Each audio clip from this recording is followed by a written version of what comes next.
Otto, and I am the director of the POUT-POUT fish.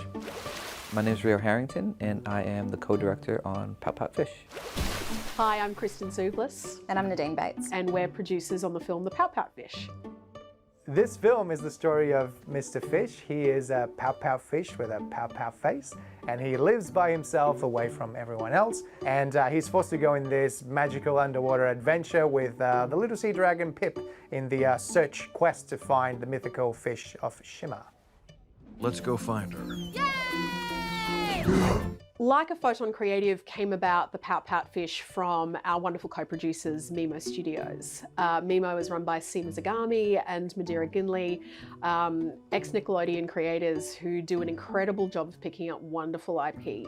Seema and I started Mimo in 2019 as a women-run, mainly women-employed company, and to meet Nadine and Kristen and realize like they were doing the same thing in Australia, we kind of felt like we were meeting ourselves, and we very quickly realized that their skill set complemented our skill set, and it was just like we were pitching and catching the whole time with each other, which was a really nice workflow. We really wanted to find a project, and when they were able to bring Macmillan to the table, we thought it was a perfect fit. We went to see Macmillan very early on in our company's evolution and asked, sort of if it was available. And they said that they had taken it to market every year for the past 5 or 6 years, and nobody responded.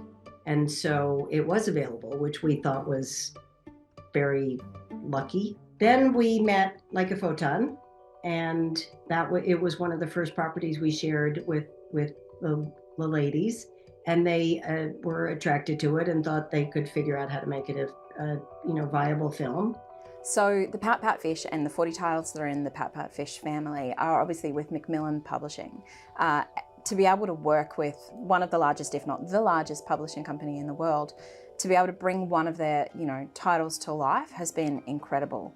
Having them in the room while we were pitching ideas to kind of expand and give breath to an entire feature film for the picture book was just amazing. It was such a wonderful process, and they were so supportive in the room of our ideas, of the way in which we would kind of grow these characters from 2D into 3D. There's a very important message in the film about the preconceived ideas that parents put onto children, and now recently being a father, I can really appreciate that in terms of this film. It shows that Papa Fish, Mr. Fish's dad, he's got a very clear idea of society can be very mean, so please close yourself off. And that's a message that got really ingrained in Mr. Fish, and that's kind of dictated his whole life. And we find this character who's lived secluded of society just because of that one thing, that one notion of his father saying like, don't socialize, don't be around other fish because they might hurt you.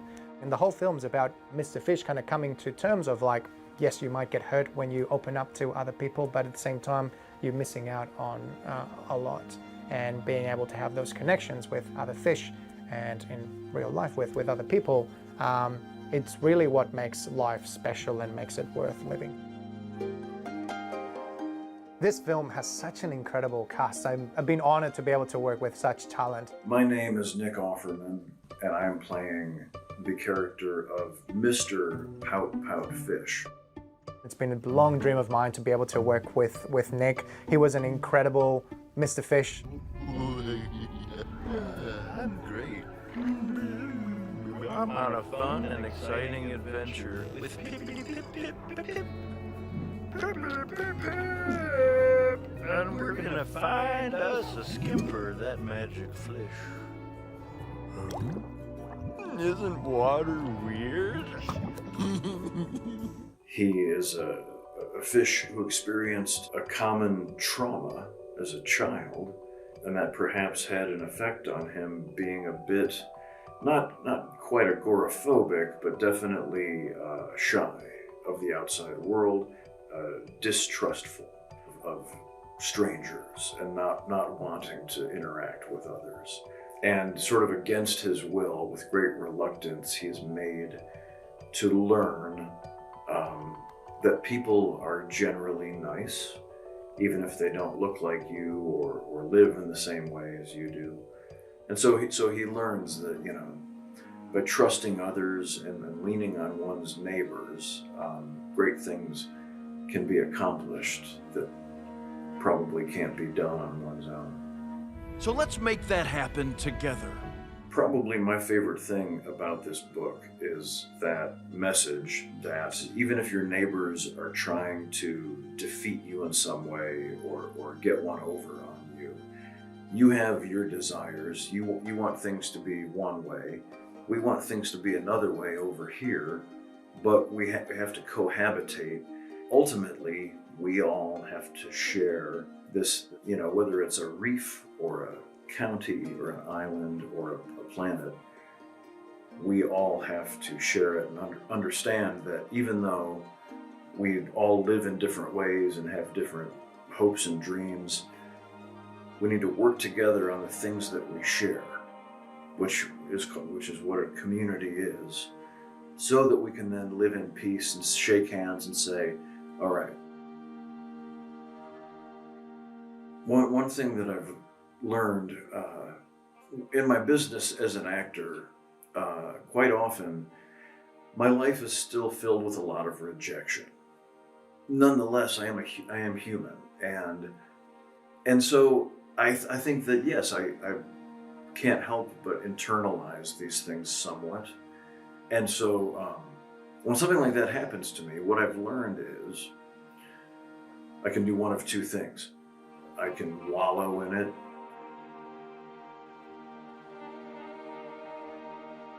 or I can go be with other people and find some way to be of service, whether it's with my family or my wife or my neighbors or my wood shop. Just go somewhere and do something that will end up making people say, thank you. I know that if I keep moving, you generate positivity, your body generates enjoyable chemicals. You're making a space better than it was. And when you're done, you have a feeling of accomplishment. And so that is incredibly calming and meditative. My name's Nina Oyama. I'm a writer and comedian and voice actor, and I play the character of Pip, the sea dragon. Shimmer. I did! I whispered it! It's not like I was like, Shimmer! Did someone say Shimmer? She is very cute and very insistent and very determined, but she's also really helpful. Like, I think she has a bit of a bleeding heart, so she always wants to help people in need. And I think she also wants to help Mr. Fish, and she brings him out of his shell. Well, he doesn't have a shell, but she brings him out of his, house and with his keep out sign and sort of forces him into the real world.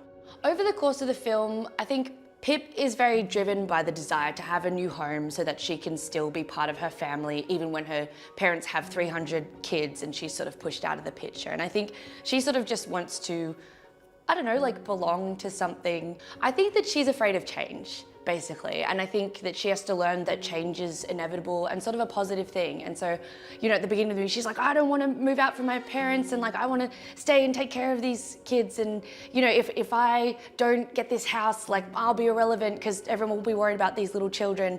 But actually, what she really needs to do is learn to sort of move on, and that life happens, and yeah, it's okay if things change.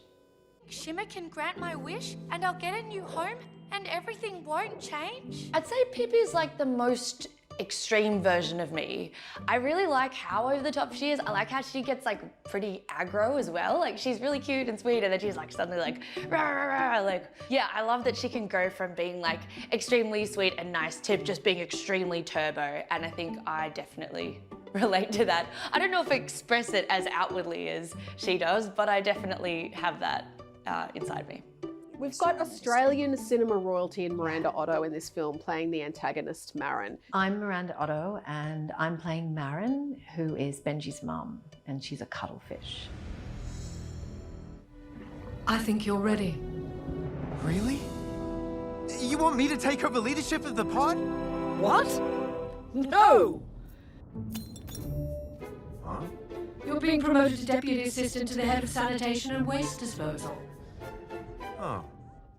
So Maron, at the beginning of the film, she's the leader of the cuttlefish. She's in charge of the whole pod, and she's in this terrible position where she realizes that the only course that they have is to actually move from the home where they've always lived, because the kelp is growing over and they're not going to get enough sun. So they're going to have to move to another place. And it's a really difficult decision, but she's very sure that it's the right decision. She's very decisive. So Maron through the film is sort of frustrated with Benji because he's not really pulling his weight. He says he wants to be a leader, but then he just seems to be slowing the whole process down, and he seems to be sort of goofing off, and she doesn't understand what he's doing. But in the end, he actually comes up with a different approach. Another idea comes from sort of a sideways direction, and she's impressed that there was another way to think of this situation, another way to save their home, and he comes through with that. So she's slightly humbled in that moment, but not too much, because she's a pretty strong leader. There's sort of like two sides to Maron. She's a mum and she's a leader, and you know, she very much cares about Benji, but she has certain responsibilities and she expects him to step up. I'm so proud of you, Benji. Hi, my name is Amy Sedaris, and I play the pink dolphins in the POUT-POUT fish. Okay, that was a lot. We're way too starving to follow that. We should get Shark Shack. You know that bloats me, and it's way too far. Well, I don't know what's closer.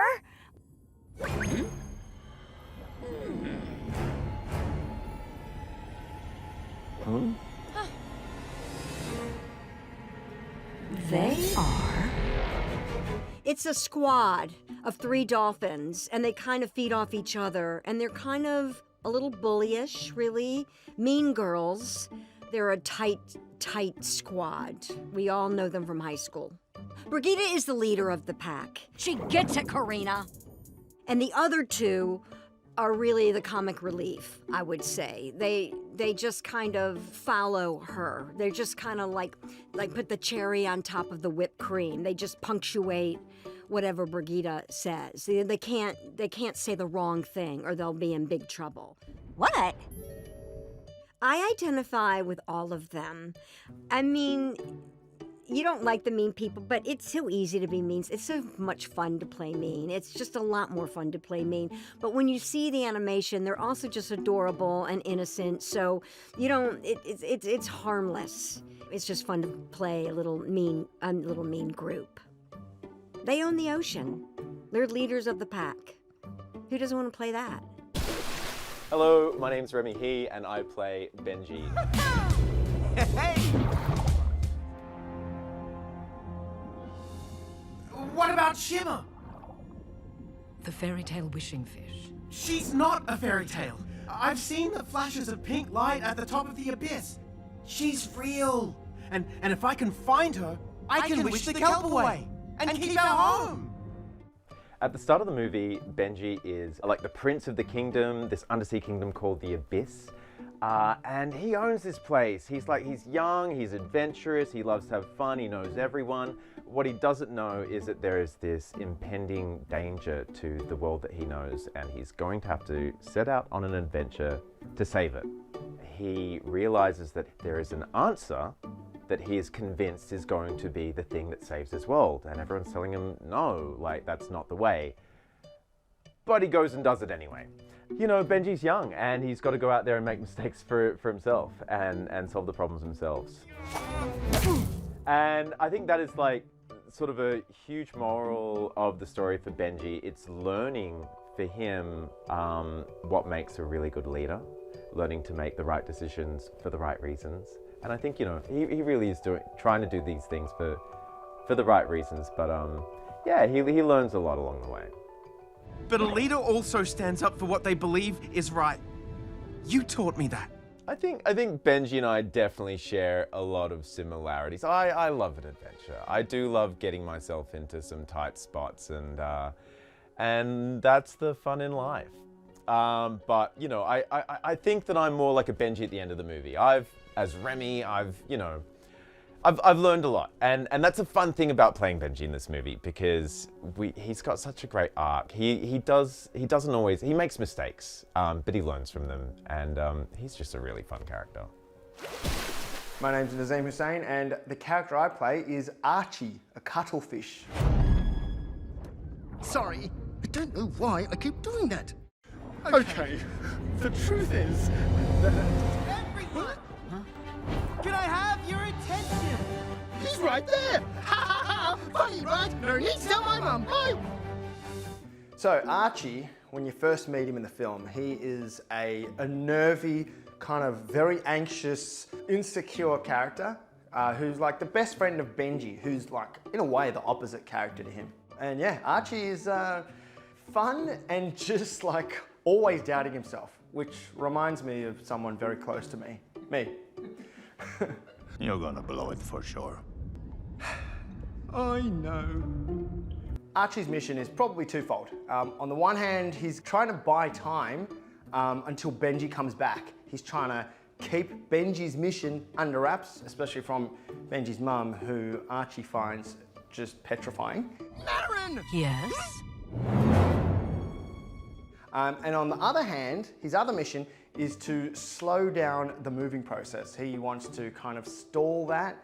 But look, in true Archie fashion, don't know if he's very good at, or if he really accomplishes both of these missions.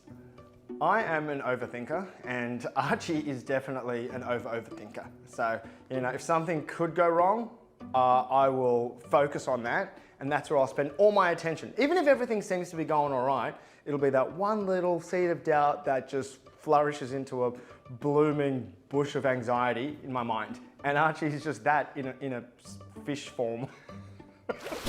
My name is Jordan Sparks, and I play Shimmer. So Shimmer is a really kind fish. All she wants to do is to help people. She's unique in that she kind of has an iridescent quality to her scales, and so people believe and think that she has these magical powers because she looks that way, but she actually doesn't. I don't have the power to grant wishes. I never have. So Shimmer goes through life trying to figure out how to help people, but ends up letting them down because she's not magical. And so she kind of goes through kind of hiding because she doesn't want to have to deal with the shimmer that she has that she can't control.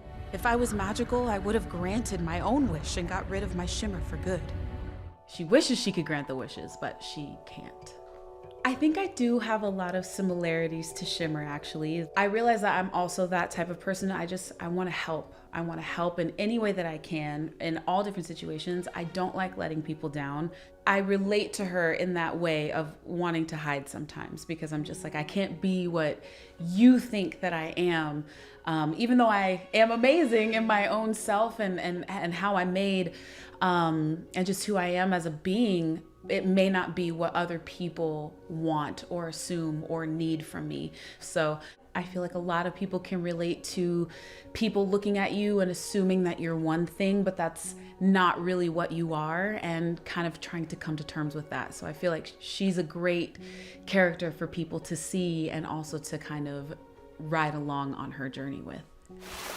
My name is Mel Buttle, and the character I play in the film is the legendary Shaz. Cuttlefish is what? Carrying on like an absolute ink stain, if you ask me. Why would anyone do this? Reckons he was looking for Shimmer. She's like, oi, tell us where Shimmer is and I'll free you.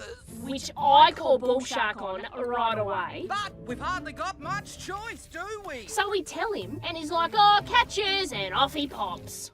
Shaz is a diamond in the rough. She's got a heart of gold. She's great friends with Baz, Shaz and Baz. And Shaz is, maybe, if I dare speak on her behalf, a bogan. I reckon, since he's going to the complete wrong place. My name is Tanya Vincent, and I am the animation director of the POUT-POUT fish. Hi, my name's Beck, and I'm lead animator on POUT-POUT fish. With the animation department, we are kind of the actors on the film. So all these departments in front of us build these beautiful characters, they come up with these incredible stories, and then we are those people that have the joy of bringing them to life. My team love adding their own personal touches. We always watch the behind-the-scene footage that the actors do, and we try and take our inspiration from their facial acting, but my team love to add their own little flourishes, hand actions especially. All of our team put in so much of themselves onto the screen, and you kind of work with the director to kind of get all that beautiful subtext and all of the great and nuanced little things that make audiences fall in love with the characters. Lighting department handle and take care of the entire look and feel of the film. Lighting department is very important for conveying atmosphere and emotion in the film. We do that by using lights to direct the audience's eye on different parts of the screen, by shedding light on the characters, say using character lighting and isolating a character to make them feel isolated. Or we use shadows to darken certain parts of the screen that we don't want the audience to pay attention to. Color is a very, very heavy part of lighting. We use color to tell emotion and to drive the story a little bit further. Underwater is really difficult to get. This is the studio's first underwater film. In order to create that underwater vibe, we actually created a tool called the Underwater Vibe. And what the tool does is it grabs atmosphere and drives it based off of depth. Depth fall off underwater is actually quite fast, and you can't see beyond a certain point really fast underwater. So we use a lot of blue atmosphere to help create depth. Also caustics, light gets scattered through the water surface, and we get a lot of caustic and light movement underwater. Usually if you're under a pool, you'll see it on the floor of these lights moving around. And to create the sense of atmosphere, we use what we're calling them water motes, or particulates in the water floating around, and that helps give an idea that it's not just air around them, that it actually has a bit of atmosphere and depth to it. I'm Robert Brady, and I supervise the asset team on the POUT-POUT fish. So everything on an animated movie needs to be created. The asset team is responsible for taking everything that's designed, every character, every environment, and every prop, and building them and making the movie. The process starts early in production, before the shot departments start, and they work very closely with the art departments. There's a lot of back and forth, and they take the designs from the art department and bring those assets to life. Look, there were very big challenges in the movie. One is the main character itself. Although Mr. Fish appears to be quite a simplistic character, he's just a fish. The reality is that the controls that we give the animators to work with, there's hundreds of controls in order to control the performance of Mr. Fish. And just in the face alone, there's over 400 individual joints that control his performance. This was the first time we were working in an underwater film, so there was a lot of things that we had to figure out. My biggest worry when I saw the scope of the film was that we would see all these big moving kelp forests in the background. When we first started, we talked about having the kelp as instances and they wouldn't be a big problem, but as the film started building out, kelp became a more and more massive part of the set, and I think it affected every department, including animation. The most difficult thing in the film was definitely kelp. It's an important part of the story, but it's also everywhere. It has to do a lot. Characters swim through kelp. It's always moving. There's scenes where it needs to be torn into pieces. And so as a result, we would have entire meetings just dedicated to talking specifically about kelp in the movie. I think we've been so lucky to have such an incredible crew on this team. I think that the team at Cosmic Dino, with the animation team, the lighting team, layout, assets, storyboards, everyone brought so much love and passion to this film. I think that they made it sing. We had incredible writers in the room, Elise Allen and Eli Chafani, and that writer's room was just a wonderful experience for us all. And Macmillan were in the room, and we all really connected with the source material, which was of course the POUT-POUT fish book, New York Times bestseller, #1 on Amazon, and it's an incredibly well-known, beautiful property. And we really, I think, came from a place of wanting to do the book justice because it's such a beloved property. We wanted to ensure that we captured the glum, gloomy swimmer, Mr. Fish, from the book, but also elevated it to a story that was worthy of the big screen. The hard thing about the POUT-POUT fish is it's been around for so long. So not only are you creating these characters, some of them brand new that nobody's met before, but you're also paying homage to these people and characters that kids have grown up with and that they love. So our vision for the film was to make sure that we did them justice, but then also brought all these new people to life and make it feel like a really full world that that people could fall in love with. I do feel this film is for everyone. I know it's a very cliche thing, being an animated family movie, but I think there's things that the children and adults will gravitate to, and there's a message there for everyone.